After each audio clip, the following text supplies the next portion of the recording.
Cuando hablamos acerca del perdón, creo que puede existir ciertas, a lo mejor, áreas que tal vez no están tan fundadas o fundamentadas en la Escritura. Podemos nosotros recibir instrucción acerca del perdón por generaciones. Podemos nosotros recibir instrucción acerca del perdón del ejemplo de nuestros padres, del ejemplo de nuestros abuelos, de tradiciones familiares que no están propiamente establecidas en la Escritura. Es ahí donde debemos de tener cuidado, porque recuerden, en la Escritura, la palabra de Dios es aquella que es inspirada precisamente por Dios y es útil.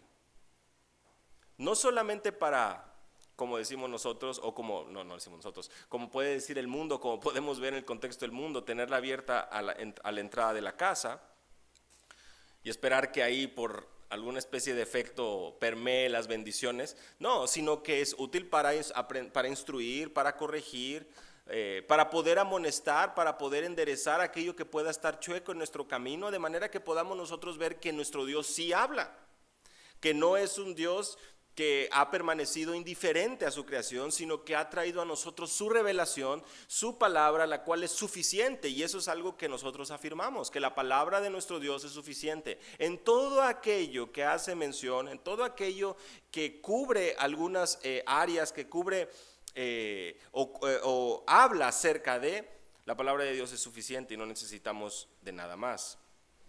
Por lo que cuando llegamos a un tema tan importante como el perdón, nuevamente, lejos de querer encontrar un consejo humano, porque créanme que hoy está desvirtuado, pero desviado el entendimiento del perdón. Déjame te pongo algunos ejemplos que tal vez has escuchado o tal vez has oído por ahí.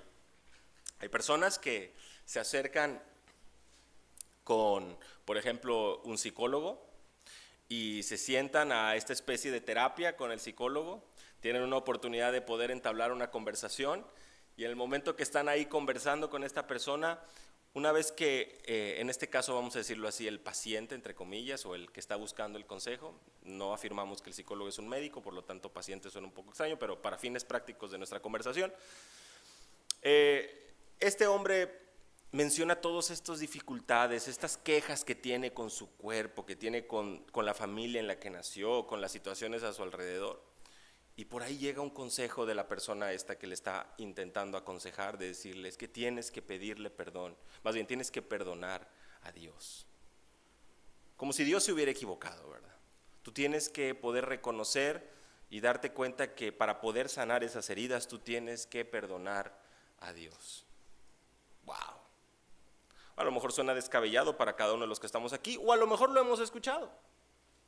Por otra parte, no solamente surge este tipo de terapias completamente ajenas a la Escritura, pero también tenemos nuevamente a esta persona que se sienta ahí buscando el consejo con un amigo, con una amiga, y una vez que está sentado con esta persona le hace ver todas esas dificultades que ha tenido, los errores que ha cometido en el pasado, cómo es que se ha equivocado tantas veces, cómo es que la ha fallado, decimos nosotros, la ha regado. Y el amigo o la amiga le dice, no te preocupes, lo que tú tienes que hacer es aprender a perdonarte a ti mismo. Ah, muy bien. Pues a lo mejor suena muy profundo eso, ¿verdad? Pero nuevamente podrá sonar interesante, podrá sonar novedoso, podrá sonar profundo, pero eso no es algo que encontramos en las Escrituras. Y así, hermanos, es como al estar situados bajo la autoridad de la palabra, no podemos permitir que ciertos elementos de la sociedad, por más reconocidos o por más interesantes o novedosos que puedan escucharse, no podemos permitir que eso empiece a permear nuestro entendimiento, porque así como va entrando y siendo cultivado en nuestro corazón, o permitimos que entre en nuestro corazón, inevitablemente tú y yo sabemos que de la abundancia del corazón habla la boca. El hecho de estar siendo influenciado por este tipo de terapias o por este tipo de conversaciones, en algún momento puede ser que precisamente por dar tanto lugar empecemos a querer razonar como este mundo, cuando nosotros realmente somos llamados a renovar nuestra mente y a poder entender precisamente que lejos de la Escritura nosotros no tenemos dirección, Porque esta, como lo dice el salmista en el Salmo 119, es una lámpara, es una guía, es nuestra lumbrera, es aquello que permite que podamos andar, que podamos caminar, que podamos ser dirigidos hacia un entendimiento de glorificar a Dios como sacrificios vivos, santos, puros y agradables delante de Él. Cuando llegamos a un taller como este y ante la infinidad de sabiduría humana con respecto al perdón, pues llegamos buscando entender, buscamos someternos ante la autoridad de la Escritura. Y aunque tal vez tú y yo podamos llegar aquí y decir, bueno, yo no tengo ningún problema con mi cónyuge, yo vengo a este taller para poder ayudar al amigo de un amigo, casi como si fuéramos una especie de terapia también, ¿verdad? Grupal. Bueno, puedes decir lo que quieras, ¿verdad?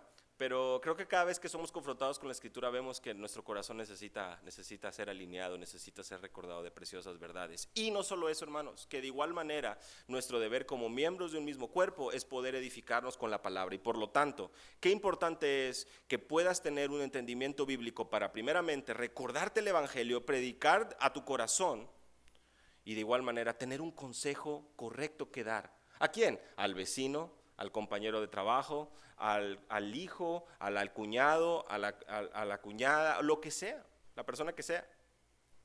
Pero el hecho de poder situarnos bajo la autoridad de la Escritura nos permite poder ser realmente llenos de un entendimiento, como dice Colosenses capítulo 3, versículo 16, permitiendo que la palabra de Cristo more en abundancia en nuestros corazones. Ser saturados del Espíritu, como lo leemos también en el pasaje paralelo en Efesios. Qué importante es, hermanos. Así que les animo a que podamos abrir nuestras Biblias ahí en Mateo capítulo 18. Y a manera de adentrarnos un poco en el tema, poder comenzar meditando en este pasaje, y en un momento más les comentaré más o menos cómo estaremos atacando o dirigiéndonos a atender el tema de esta mañana. Mateo capítulo 18, versículos 21 al 35.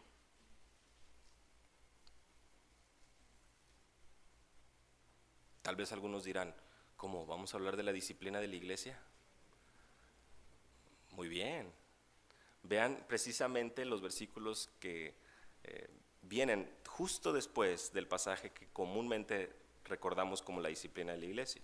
Entonces se le acercó Pedro, versículo 21 de Mateo 18, y le dijo, Señor, ¿cuántas veces pecará mi hermano contra mí que yo haya de perdonarlo? ¿Hasta 7 veces? Jesús le dijo, no te digo hasta 7 veces, sino hasta 70 veces 7. Por eso, el reino de los cielos puede compararse a cierto rey que quiso ajustar cuentas con sus siervos. Y al comenzar a ajustarlas, le fue presentado uno que le debía 10,000 talentos. Pero no teniendo el con qué pagar, su señor ordenó que lo vendieran junto con su mujer e hijos y todo cuanto poseía, y que se le pagara la deuda. Entonces el siervo cayó postrado ante él, diciendo, ten paciencia conmigo y todo te lo pagaré. Y el señor de aquel siervo tuvo compasión y lo soltó y le perdonó la deuda. Pero al salir aquel siervo encontró a uno de sus consiervos que le debía 100 denarios, y echándole mano lo ahogaba diciendo, paga lo que debes. Entonces su consiervo, cayendo a sus pies, le suplicaba diciendo, ten paciencia conmigo y te pagaré. Sin embargo, él no quiso, sino que fue y lo echó en la cárcel hasta que pagara lo que debía. Así que cuando vieron sus consiervos lo que había pasado, se entristecieron mucho, y fueron y contaron a su señor todo lo que había sucedido. Entonces, llamándolo su señor, le dijo, siervo malvado, te perdoné toda aquella deuda porque me suplicaste. ¿No deberías tú también haberte compadecido de tu consiervo, así como yo me compadecí de ti? Y enfurecido su señor lo entregó a los verdugos hasta que pagara todo lo que le debía. Así también mi Padre Celestial hará con vosotros, si no perdonáis de corazón cada uno a su hermano. Señor, nuevamente agradeciendo por tu palabra y rogando, Señor, por la asistencia de tu Espíritu. Permite, por favor, que tú seas glorificado a través de nuestro estudio, y de igual manera continúes bendiciendo este tiempo a los demás expositores y hermanos que están sirviendo, y el tiempo de comunión unos con otros. Gracias, Señor, por esta iglesia, por tu obra en esta ciudad. Te agradecemos, Padre, y rogamos, Señor, que tú seas glorificado en todo, en el nombre de Jesús. Amén. Este texto no es que lo vamos a abordar de manera expositiva, es un contexto que viene, creo, a ayudar a situarnos en el tema. Si te pones a pensar, vas a poder ubicar precisamente este pasaje justo después de la sección que comúnmente nosotros recordamos como el pasaje clave en cuanto a la disciplina de la iglesia. Y precisamente ahí es cuando surge la duda de Pedro. Bueno, entonces, ¿cuántas veces debemos de perdonar? Porque lo sabemos. El punto de la disciplina de la iglesia es la reconciliación con el cuerpo de Cristo, el que pueda regresar la persona a la comunión, el que pueda ser nuevamente reintegrado, el que pueda ser restaurado. La restauración es parte fundamental cuando hablamos de la disciplina de la iglesia. Y al llegar al tema del perdón, hermanos, debemos de tener con claridad que esto forma parte de algo indispensable en términos bíblicos. Finalmente, lo que se está buscando es esa reconciliación. Y lo que vemos en este pasaje, en esta parábola normalmente conocida como los dos deudores, vemos a un siervo que desafortunadamente no obra de la misma manera como a él le fue servido o obrado, ¿no? Por el sentido, lo que él recibió no es lo mismo que él está dando. Él tiene un entendimiento de necesitar el perdón de su Señor, pero cuando encuentra a su consiervo, él no tiene esa misma compasión que le fue dada. El castigo llega, y es verdad, es entregado a los verdugos hasta que pague todo lo que debía. Hay unas consecuencias que son dadas. Y por lo tanto, cuando hablamos del perdón, debemos de empezar a adentrarnos en el tema con la enseñanza de nuestro Señor Jesús. Y a partir de ahí poder comprender y empezar a pintar, a darle color a este cuadro que puede haber en nuestra mente con respecto a este tema. Pero como estamos en un contexto bastante claro, el Evangelio fuente de perdón en el matrimonio, me atreví a poder usar las tres palabras o las tres palabras principales, vamos a decirlo así, del tema para poder bosquejar nuestro estudio en esta mañana. Hablemos acerca del Evangelio, hablemos acerca del perdón, hablemos acerca del matrimonio. Y pues más o menos por querer ir navegando por este tema y buscar enlazarlo de la mejor manera, comencemos por el matrimonio. Sin duda una bendición del Señor, una bendición de Dios establecido por Él mismo. Génesis capítulo 2, versículo 24, nos ayuda a poder definir precisamente el matrimonio, que es: dejará el hombre a su padre y a su madre y se unirá a su mujer y serán una sola carne. Respondiendo a esta primera interrogante o bajo este primer encabezado de qué es el matrimonio, tenemos que darnos cuenta que es establecido por el Señor, y seguramente como se ha estado estudiando, como lo has estudiado anteriormente, podrás darte cuenta que nuestro Dios al crear todo, vio que todo era bueno. No vamos a pasar mucho tiempo aquí, pero sin duda debemos de meditar en esto para que pueda ayudarnos a sentar las bases de cada uno de los elementos que forman parte indispensable para un entendimiento y glorificar a Dios en todo lo que somos. Este principio de Génesis capítulo 2, versículo 24, no cambia con la cultura, no cambia con el tiempo, no cambia a raíz de las costumbres. Es de hecho reiterado en el Nuevo Testamento en 3 ocasiones y en 2 de ellas por nuestro Señor Jesucristo.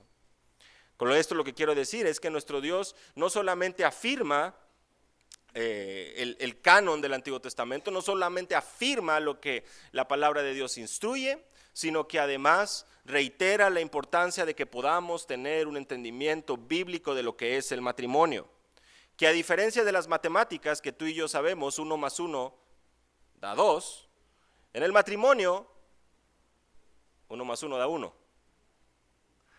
En el matrimonio son 2 personas, un hombre y una mujer, establecido así por Dios, y al momento de convertirse en esposo, esposa, en cónyuge, se convierten en una sola carne. Wayne Mack, en su libro de Fortaleciendo el Matrimonio, menciona y dice que el matrimonio es una entrega total que permite que un hombre y una mujer puedan compartir todo hasta la muerte. Y esto, hermanos, de una sola carne, seguro lo sabes, solamente con el fin de poder recordar un poco, implica no solamente una unidad física, no solamente nos referimos a la intimidad, aunque claro que está ahí, forma parte de este entendimiento, pero como una sola carne, Bueno, aquello que le duele a mi esposa, aquello que le duele a mi esposo, aquello que le preocupa a ella, aquello que me preocupa a mí, bueno, debe ser precisamente algo que compartamos. Debe de convertirse en algo que cuando se duele, me duelo yo también. Y aquí es donde o debe empezar a entrar a nuestro entendimiento, a nuestro corazón, que el egoísmo no tiene lugar y no puede tener lugar aquí. Tú y yo leemos 1 Corintios capítulo 13. Nos encanta poder recordarlo. Tal vez hasta lo mencionamos en días especiales. Bueno, 1 Corintios capítulo 13 nos habla de que el amor es paciente, es bondadoso, él no tiene envidia, no es jactancioso y no es arrogante. Todo lo sufre, todo lo cree, todo lo espera, todo lo soporta. En el matrimonio no buscamos que se cumpla mi voluntad. Buscamos que Dios sea glorificado a través del compañerismo, de la unidad tanto del hombre y de la mujer, de ambos cónyuges. Por lo tanto, se convierte en algo indispensable que podamos tener bien presente aquello que hay en el corazón de mi cónyuge. Dirán algunos, no, yo con mis problemas tengo, ¿para qué me voy a estar preocupando por las deudas de mi esposa? Examinemos un poco esa frase, porque en términos bíblicos, las deudas de tu esposa son tus deudas. Y aquello que te preocupa a ti también le debería estar preocupando a ella, si es que estamos asumiendo un rol bíblico. Y por supuesto, a la luz de Efesios capítulo 5, entendemos el liderazgo del hombre como proveedor, como protector, como aquel que está buscando precisamente amar a su esposa de la misma manera que Cristo amó a la iglesia. Lo cual, hermanas, es un reto. Y se convierte en una tarea en la que precisamente no podemos solos. Y es verdad, a las esposas de igual manera el apóstol Pablo reafirma, instruye esa importancia de que puedan someterse en obediencia. ¿Por qué? Porque de la misma manera que la iglesia entiende que el liderazgo, que la cabeza, nuestro Señor Jesucristo, ha dado su vida y obra todo para el bien de su iglesia, para el bien de sus hijos, Romanos capítulo 8, 28, el esposo también está llamado a fungir ese mismo liderazgo, a seguir esas pisadas, 1 Pedro capítulo 2, versículo 21, seguir las pisadas de Cristo. Pero bueno, me dirán algunos, Eduardo, regresemos a la realidad. Dos pecadores que venimos en esta vida debajo del sol, tomando un poco de referencia a Eclesiastés, y nos damos cuenta que al vivir en estos cuerpos de muerte habrá desacuerdos, habrá situaciones que puedan romper la paz. Nuestros pecados y debido a nuestros pecados nosotros estamos enemistados con Dios. Por cuanto todos pecamos, estamos destituidos de su gloria. ¿Cuál es entonces esa esperanza? Y aquí es donde llegamos precisamente al segundo punto, al segundo encabezado. Ya estudiamos primeramente el matrimonio, un recuento, un repaso, un tanto rápido, pero buscando extraer elementos importantes. Y ahora llegamos al Evangelio, que precisamente viene como un regalo del Señor, como las buenas noticias, como las buenas nuevas de salvación, y lo vemos expresado de manera muy bella en la segunda carta a los Corintios, en el capítulo 5, versículos 17 al 21. Es Dios quien nos reconcilió consigo mismo por medio de Cristo, versículo 18 del capítulo 5 de segunda a los Corintios, y nos dio el ministerio de la reconciliación. A saber que Dios estaba en Cristo reconciliando al mundo consigo mismo, no tomando en cuenta a los hombres sus transgresiones, y nos ha encomendado a nosotros la palabra de la reconciliación. Por tanto, somos embajadores de Cristo, como si Dios rogara por medio de nosotros, en nombre de Cristo, os rogamos, reconciliaos con Dios. Versículo 21, al que no conoció pecado, le hizo pecado por nosotros, para que nosotros fuésemos hechos justicia de Dios en él. No sé si pudiste notar que a partir del versículo 18 en delante, vemos reiterada y repetida la palabra reconciliación una y otra vez.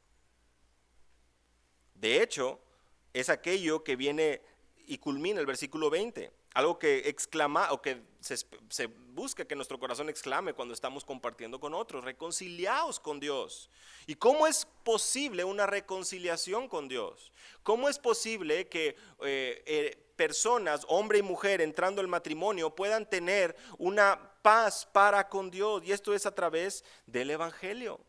La reconciliación, nuevamente, tengamos presente esta palabra, la reconciliación es posible Porque a pesar de que antes éramos hijos de ira, Efesios capítulo 2, versículo 3, a pesar de que éramos pecadores destituidos de la gloria de Dios, ahora hemos sido reconciliados. Y el apóstol Pablo expande y menciona este tema ahí en su carta a los Romanos en el capítulo 5, versículos del 8 al 10. Porque si cuando éramos enemigos fuimos reconciliados con Dios por la muerte de su Hijo, mucho más, habiendo sido reconciliados, seremos salvos por su vida. Romanos 5, versículo 10. El apóstol Pablo nos recuerda algo. Mira, en el contexto, seremos salvos de la ira, como también lo escribe a los Efesios. Éramos hijos de ira, pero hemos sido reconciliados por la muerte de su Hijo. Hemos sido reconciliados y seremos salvos por su vida. No podemos avanzar en nuestro tema en esta mañana, hermanos, si no somos capaces de apreciar el regalo que como creyentes tenemos, porque se nos ha perdonado una deuda enorme por la gracia y el amor de Dios. Considerando lo mucho que se nos ha perdonado, resulta muy difícil poder comparar con aquello que nos puedan hacer en esta tierra, con aquello que nos puedan ofender en este mundo. Las buenas nuevas de salvación permiten al hombre encontrar una reconciliación con Dios, pero esto a través de este perdón que Él otorga, que nuestro Dios otorga. ¿Para quién es? El mensaje de nuestro Señor Jesús es claro, ¿verdad? Arrepentíos y creed.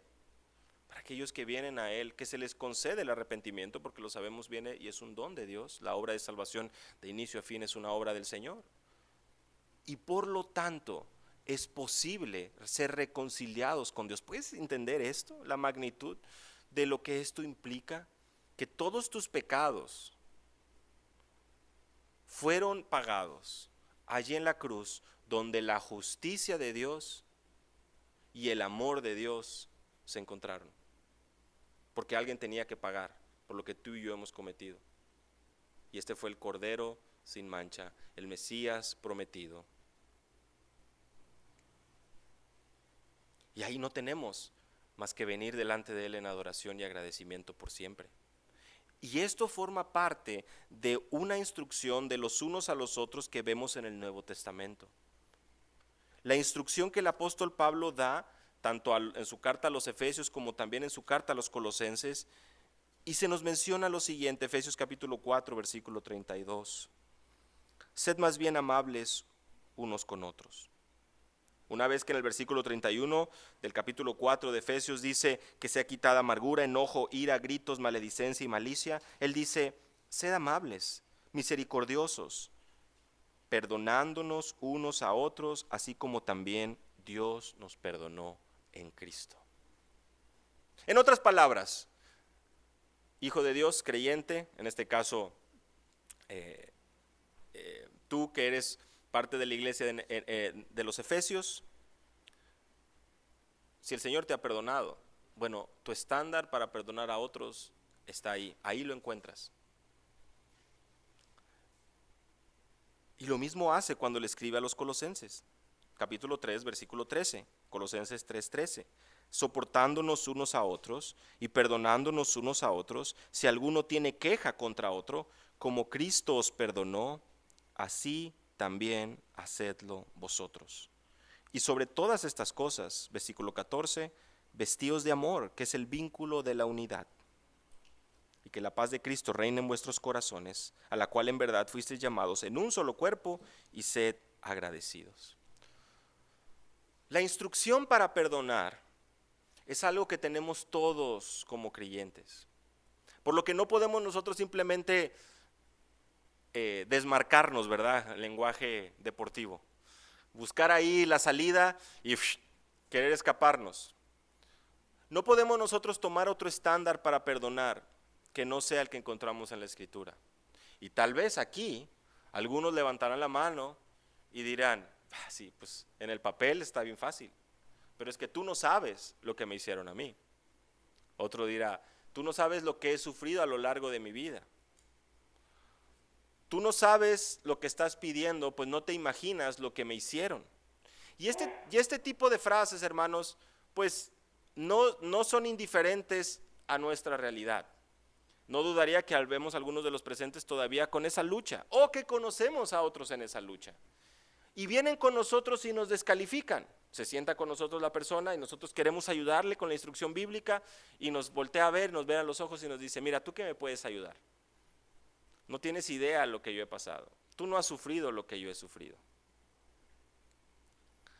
Y pues parece ser que eso como que nos desarma, ¿verdad? Y pues, no, pues, ¿qué vamos a decir, hermano? Pues tienes razón. No, pues vamos a buscar a alguien que ha sufrido tanto como tú para que podamos ver quién te puede ayudar. Bueno, eso no es lo que marca la Escritura. Y nosotros no estamos apuntados a ser nosotros los ejemplos a seguir, sino a poder apuntar a la Escritura y poder decir, es verdad, hermano, es verdad, hermana. Yo no tengo a lo mejor idea y no voy a poder nunca entender lo que estás sintiendo ahora, pero hay alguien que sí. Y es nuestro sumo sacerdote, dice el autor a los Hebreos, quien entiende, quien no solo intercede por nosotros, quien no solamente nos ama, no solamente vino a esta vida, vivió esa vida perfecta, sino que claramente entiende aquello por lo que hemos pasado. Y entiende y sabe compadecerse de nuestras necesidades. Y de igual manera, como lo vemos en las cartas del apóstol Pablo, podemos. Filipenses capítulo 4, versículo 13. Él aprendió, el apóstol Pablo, a vivir en escasez y en abundancia. Él aprendió a contentarse, él aprendió a descansar en el Señor. ¿Por qué? Porque era muy poderoso, porque era muy sabio, porque podía controlar su cuerpo como la filosofía de los estoicos en aquel momento, indiferente a todo lo que sucede alrededor. No, porque todo lo puede en Cristo que le fortalece. Y porque había momentos de debilidad, segundo a los Corintios capítulo 12, cuando estaba este aguijón en la carne, él encontraba descanso. ¿Por qué? Porque nos basta su gracia, porque es su poder que se perfecciona en nuestra debilidad. Y de igual manera porque sabemos que así como viene la prueba, de la misma manera nuestro Señor no nos tienta más de lo que podamos soportar, sino que también nos provee la salida. Así que hay esperanza para las situaciones difíciles, las ofensas que hayamos recibido, hermanos. Hay algo muy claro que debemos de tener presentes: hay esperanza, porque el Señor no se equivoca. Vamos a hacer una recapitulación. El matrimonio es un diseño de Él y no es un error. Yo qué mala decisión tomé, no me debe haber casado con tal o cual. Otros dicen esto, no, nosotros aquí nadie dice eso, pero no debe haber, que fue un error, estoy pagando las consecuencias de mi error, miren lo que hice. Bueno, el Señor no se equivoca y en su soberanía Él tiene todo bajo su control y permitió que tú y yo estemos casados con la persona con la que estamos, porque es el plan de Él y Él no se equivoca. Es verdad, podrá haber consecuencias si es que hubo errores, y eso lo estaremos mencionando. El perdón de Dios no es que borre todas las consecuencias, en un sentido las consecuencias terrenales. Lo sabemos nosotros que finalmente la salvación es una garantía, somos sellados con el Espíritu Santo de la promesa, no hay más duda de esto. Las arras de nuestra herencia, este anticipo, esta garantía de aquello que vendrá, así que descansamos en eso. Pero hay consecuencias de nuestras decisiones, eso no lo podemos negar. Y por lo tanto, hermanos, debemos traer siempre ese contexto de que el evangelio es aquello que el hombre necesita.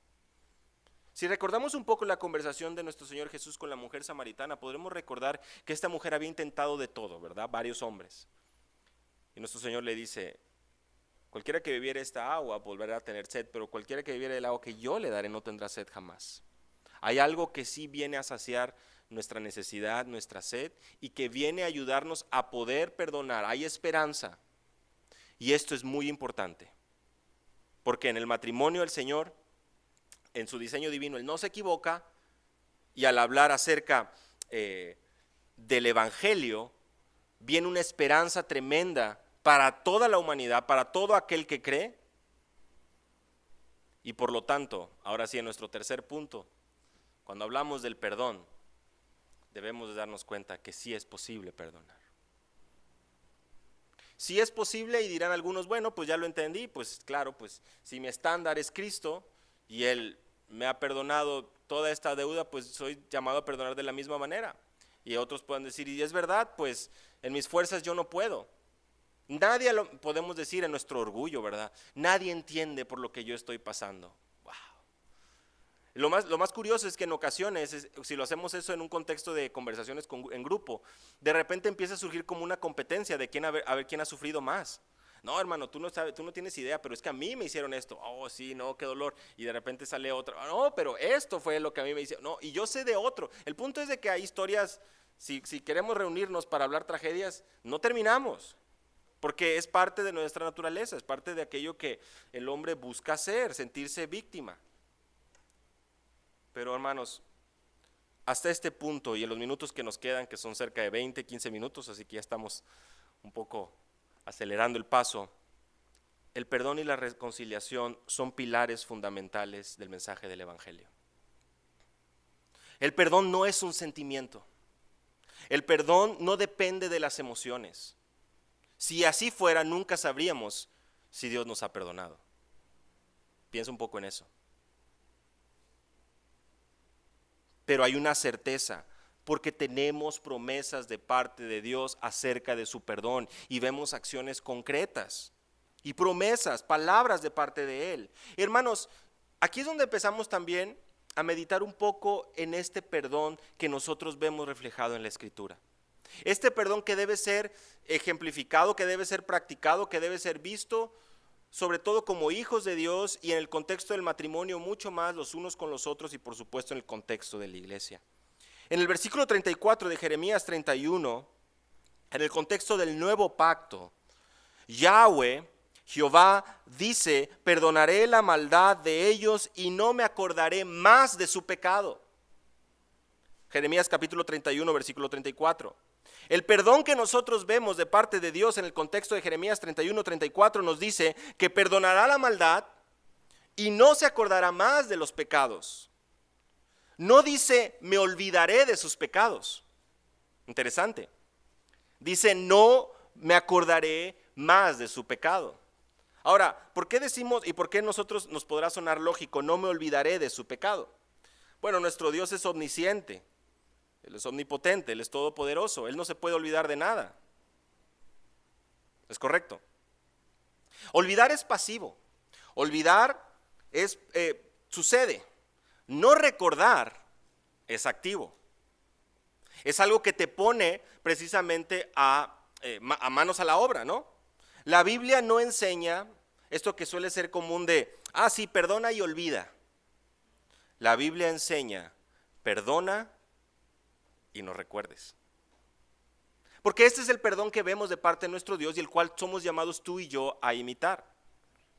Prestemos mucha atención a esto. Algunos tal vez estarán pensando todavía un poco la diferencia, ¿no? A ver, ¿por qué hablas de olvidar y hablas de no recordar? Bueno, miren, pensemos en esto y creo que todos entramos, bueno, no sé si todos, pero al menos yo creo que sí, la mayoría. ¿Cuántos de nosotros recordamos el primer número de teléfono de la casa, por ejemplo, de nuestros abuelos? El primer número de teléfono que tuvieron. A lo mejor éramos niños y nos hacían aprender, nos lo anotábamos y lo memorizábamos y lo teníamos bien. El primer número a lo mejor de nuestra casa, hace, pues no sé, no voy a decir números mejor, pero hace varios años. El primer número de celular de alguno de nuestros padres. Y no los estoy criticando por tener mala memoria, no les estoy diciendo, hermanos, qué mal, deberían de acordarse. Algunos tal vez se acuerdan de unos, pero a lo mejor otros nos empieza a costar más trabajo, ¿no? A mí me empezó a costar trabajo pensar el de mi abuela, porque sí me lo sabía. Y el otro día dije, es más, hasta el caso de mis papás, como ya hablamos a los celulares, que es otro tema, ¿verdad? Porque ya no nos aprendemos los números de celular, ¿verdad? Porque ya los tenemos guardados. Nos hemos vuelto muy perezosos. Pero más bien lo que quisiera que pudiéramos prestar atención es, cuando dejamos de tener presente ese número, cuando dejamos de utilizarlo de manera activa y estamos guardando otros pensamientos, otras cosas, decidimos ya no traer más a la memoria ese primer teléfono de la casa de nuestros padres. Lo decidimos activamente porque estamos buscando tener en nuestra mente, tener presente otros, vamos a ponerlo así, otros números.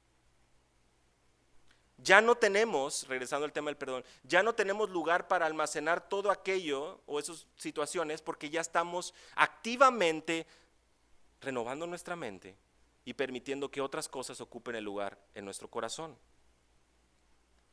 Consideramos que eso es menos importante y consideramos que esto vale la pena tenerlo presente. Espero haberme explicado un poco con esto.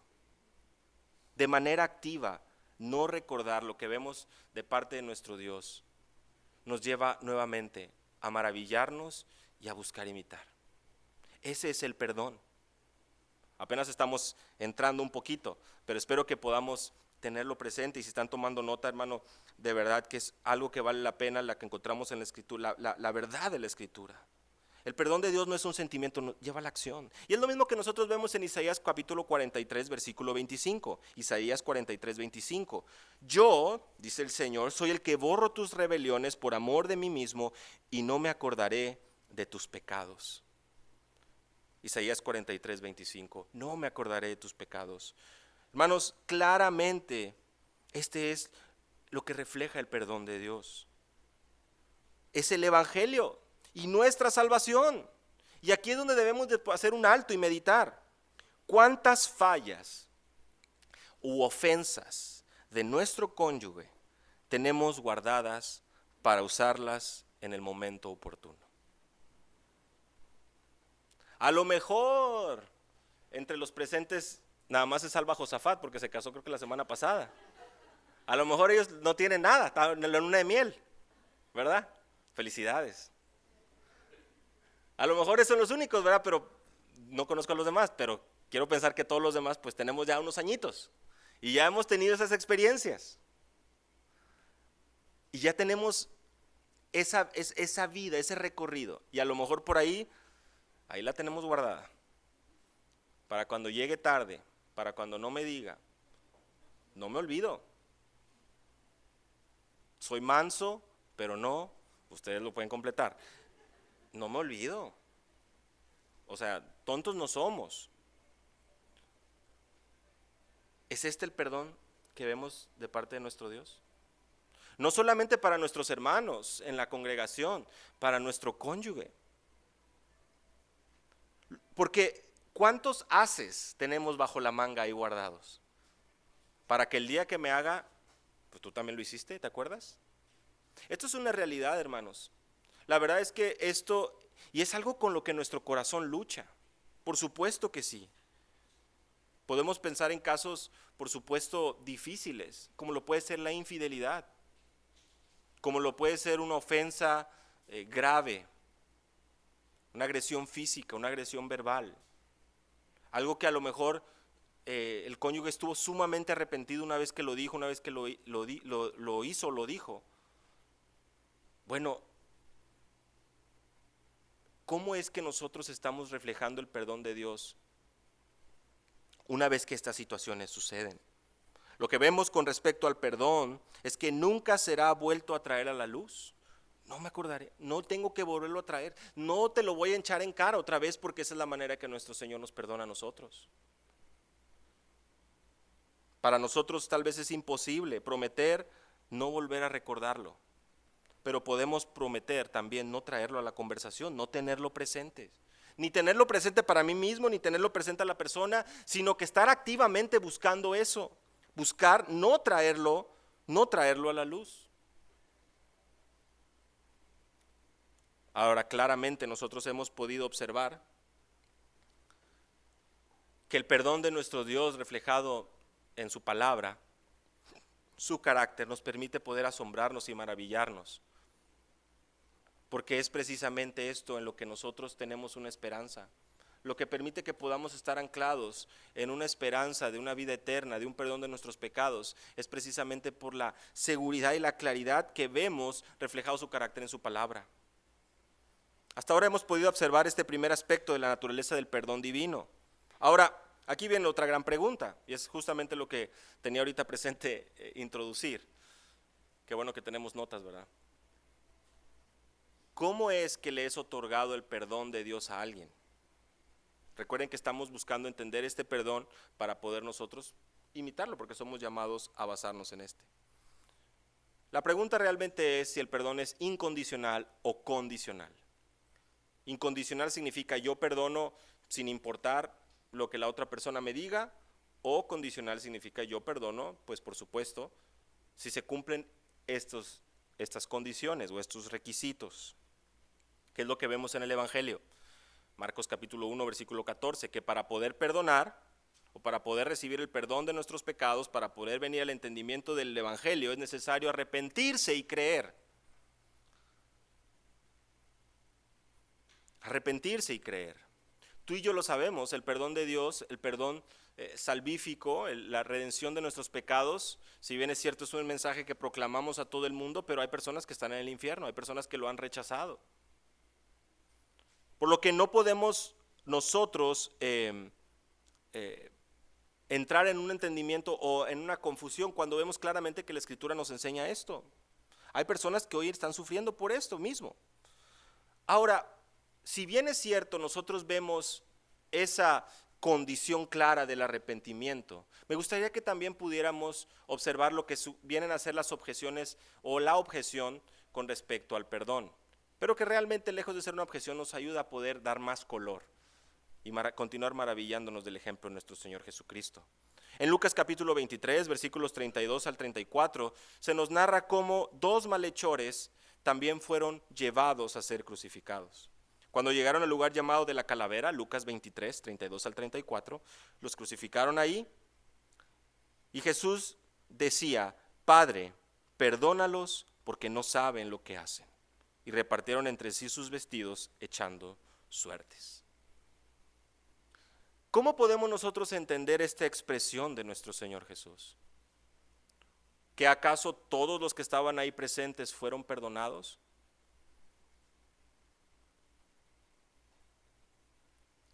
No es algo que vemos en la Escritura. Lo que primeramente debemos reconocer, hermanos, es el corazón y la actitud de nuestro Señor Jesucristo. Una actitud y un corazón dispuesto a perdonar, completamente libre de amargura o resentimiento. ¿Te das cuenta? De hecho, esta oración, este ruego de nuestro Señor Jesús ahí en la cruz, es contestado porque en Hechos capítulo 2, miles se convierten tras ser predicado el sermón de Pedro. ¿Te das cuenta? No es que nuestro Señor Jesús está otorgando un perdón sin condición a todos los que están ahí presentes, sino que está expresando que en su corazón no hay ningún resentimiento, que no hay ninguna amargura. Señor, sálvalos, Señor, perdónalos. Y esto también armoniza perfectamente con las palabras de Esteban en el último versículo del capítulo 7, si mal no recuerdo, el versículo 60. Cuando es puesto de rodillas, de igual manera él dice: Señor, no le tomes en cuenta este pecado. ¿Qué es lo que observamos ahí en el corazón de Esteban? Yo los perdono, yo no tengo problema, Señor, yo no guardo resentimiento, yo estoy dispuesto. El perdón de Dios es condicional, sí, se requiere del arrepentimiento y de la fe, ambos don de Dios, pero por otra parte Jesús modela esa disposición a perdonar a aquellos que han pecado, y en nuestros corazones de igual manera debemos de estar listos para perdonar. Si bien es cierto, el perdón se convierte en una realidad como en una transacción, donde vemos a una persona buscando recibir el perdón y a otra persona otorgándolo, y en ocasiones ya no hay la oportunidad de poder, o no existe esa actitud de buscar restituir. De nuestro corazón como hijos de Dios debe de estar esa disposición y ese corazón que está libre de amargura y libre de resentimiento, de manera que tenemos de nuestra parte, buscar estar en paz con todos los hombres. Eso es lo que se busca como hijos de Dios. Es verdad, si no existe de la otra parte una disposición y un reconocimiento, pues no va a haber esa reconciliación. Pero en lo que está y en lo que nos concierne a nosotros, que tener presente el modelo y el carácter y la actitud de nuestro Señor Jesucristo para poder seguir sus pasos. Cuando hablamos del perdón bíblico, inevitablemente hablamos de reconciliación. Ambas partes son responsables y buscan resolver el conflicto. Por eso es que en el Sermón del Monte, en Mateo 5, versículos 23 y 24, Jesús dice: si traes tu ofrenda al altar y te acuerdas que tu hermano tiene algo contra ti, deja tu ofrenda, reconcíliate primero con tu hermano y ven y presenta tu ofrenda. Es decir, pon manos a la obra. En cuanto esté en ti, tú busca precisamente esa reconciliación. Romanos 12, versículo 18, buscar estar en paz con todos los hombres. Nosotros no somos los que tenemos la espada justiciera de la venganza, para hacerle dar su merecido a todos aquellos que nos han hecho mal.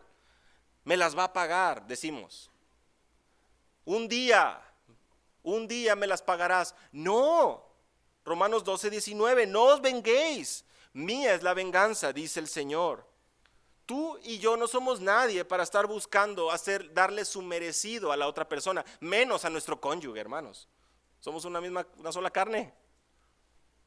Venganza en el matrimonio. ¿Cuáles son las intenciones de querer tú darle una lección a tu cónyuge? Y miren con esto es algo muy serio. Porque puede ir desde cosas no le voy a planchar su camisa hoy para que aprenda. Pues hoy no le voy a traer los taquitos que le gusta. Voy a traer de cenar, pero no le voy a traer, a propósito le voy a decir que ya no había, para que aprenda. No le voy a tener lista la cena. No le voy a echar gasolina a su carro. Voy a estar dormido cuando mi esposo llegue, porque tengo que darle su merecido. Alguien le tiene que enseñar a este hombre. Mire cómo nosotros queremos tomar, con estos ejemplos que pueden sonar algo chistosos, pero sin duda son casuales y comunes, buscamos nosotros creernos los maestros aquí, impartiendo lecciones de por qué y cómo debe conducirse mi cónyuge, y no es así. Al contrario, hay alguna dificultad, hay alguna falta de reconciliación, hay que atender ese problema. No hay lugar para el sarcasmo, no hay lugar para las indirectas. Vean ahí cómo nuestro Señor Jesús no actuó de esa manera con los suyos. Y vaya que tenía a sus discípulos, pues, que no exactamente brillaban por su, bueno, dejémoslo ahí, pero tenían sus cosas, ¿verdad? Entonces, de igual manera, ¿cómo estamos nosotros mostrando esa paciencia y ese amor mutuo? La reconciliación no tiene lugar, no armoniza con la venganza ni con el hecho de tú querer enseñarle y darle una lección o su merecido a tu esposo. Debemos de tener mucho cuidado. El perdón bíblico nos lleva a la reconciliación y a ser claros con nuestro lenguaje. El que yo venga y le diga a mi cónyuge, ay, discúlpeme mi amor, lo siento, pues no lo vemos en la Escritura. No es la actitud con la que venimos a nuestro Señor Jesús buscando su perdón paternal, una vez ya creyentes, 1 de Juan capítulo 2, no venimos nosotros, Señor, lo siento. No, ¿verdad? Discúlpame si te ofendí. Es como, es tu culpa, si te ofendiste es tu culpa. Discúlpame, pues ahí sí, si lo que te dije te ofendió. Esa condicional como, pues está de tu lado, aceptarlo o no. No es así. Eso no es una actitud arrepentida, eso no es una actitud que está buscando reconciliación. No estamos siendo responsables con nuestras acciones, no demuestra un entendimiento del perdón bíblico. Cuidadosos con nuestras palabras. Hablando la verdad en amor, Efesios 4:15, hablando la verdad en amor, y de manera que esto pueda producir una relación nueva, una relación mejor, un perdón bíblico que permite que la reconciliación, permita que podamos aceptar nuestras faltas y así crecer en un entendimiento correcto de nuestra responsabilidad como miembros de un mismo cuerpo, en el contexto del matrimonio, en el contexto de la iglesia. Qué importante es poder evitar esas actitudes que no son bíblicas. Hermano, hermana, debemos de tener mucho cuidado con a lo mejor nosotros tener una lista de requisitos, un checklist de todo lo que tiene que hacer si es que quiere que lo perdone. Lavar los platos, lavar los carros, sacar al perro, traer, comprar, llorar, lágrimas, porque si no llora mi esposo, yo lo conozco muy bien, si mi esposo no está llorando, pues no es genuino. Si mi esposa no está, si no le tiembla la mano izquierda, yo me doy cuenta que está diciendo mentiras. No estamos nosotros así, con una lista buscando verificar si su perdón es genuino o no. Eso no es lo que vemos en la Escritura. Al contrario, nosotros estamos como creyentes entendiendo que, pues, el amor es benigno. Todo lo cree, todo lo sufre, todo lo espera, todo lo soporta. Tú y yo sabemos, y lo mencionaba hace un momento, el perdón no elimina las consecuencias.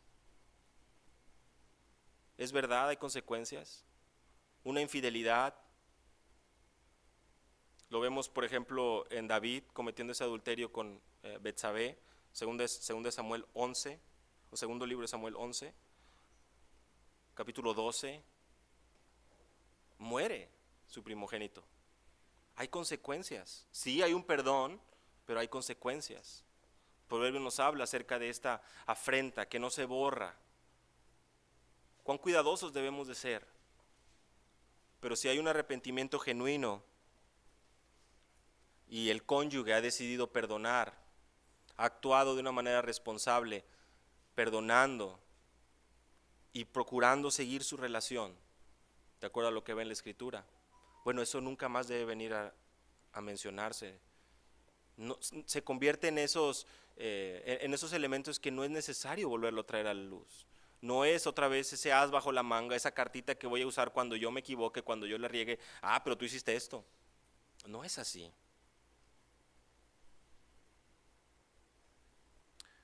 Y finalmente quisiera concluir con este entendimiento que nosotros leemos en Primera de Pedro, capítulo 4, versículo 8, cuando se nos dice: ante todo tened vosotros ferviente amor, porque el amor cubrirá multitud de pecados.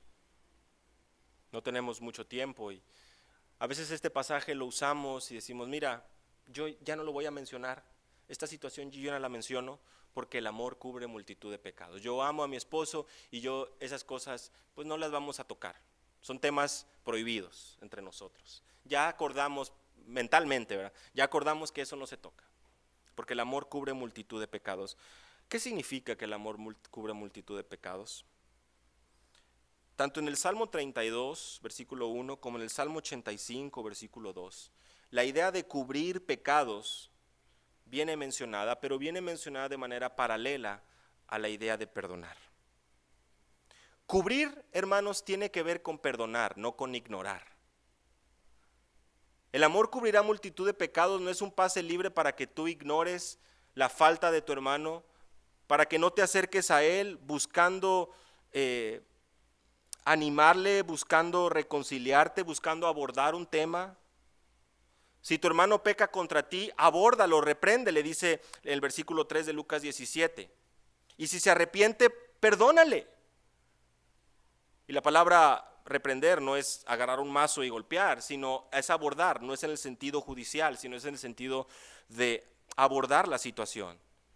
Por lo que la Escritura no se contradice. El amor cubrirá multitud de pecados, no te da un pase libre para ignorar la falta, sino al contrario, para poder entender que es el amor precisamente lo que va a permitir que tú puedas ser restaurado en esa relación, porque el amor genuino que ha sido dado en tu corazón es aquel que mismo Dios ha puesto, de manera que tú sí eres capaz de perdonar a otros. Puedes perdonar. Cuando Dios perdona, Él promete que no volverá a tomar en cuenta nuestra maldad. Y el matrimonio no es un error. El evangelio es lo más glorioso que tenemos. Y si genuinamente hemos sido hechos nuevas criaturas, hermanos, la Escritura nos menciona a poder seguir los pasos, entender, maravillarnos de ese perdón y imitarlo. ¿Es fácil? No siempre, ¿verdad? Pero es necesario que podamos seguir la instrucción bíblica y glorificar a Dios en cada área de nuestro matrimonio. Y el perdón se convierte en un área que no podemos permitir nuevamente que el mundo venga con sus influencias a hacernos ver aspectos equivocados. Nada de eso. No es un sentimiento, acciones concretas. Bien anclados en la Escritura, buscando amar a nuestro cónyuge, someternos a él en el caso de las esposas, amar a nuestra esposa en el caso de los maridos, como Cristo amó a la iglesia, buscando que Él se lleve toda la gloria. Vamos a orar para terminar. Señor, te damos muchas gracias por esta bendición de poder meditar en tu evangelio y en ese precioso perdón que nos ha sido otorgado por pura gracia y misericordia. Por favor, concédenos el poder seguir anclados en tu verdad, caminando para tu gloria, buscando honrarte, Señor, con nuestras palabras, con nuestras acciones, con todo lo que somos. En el nombre de Jesús. Amén.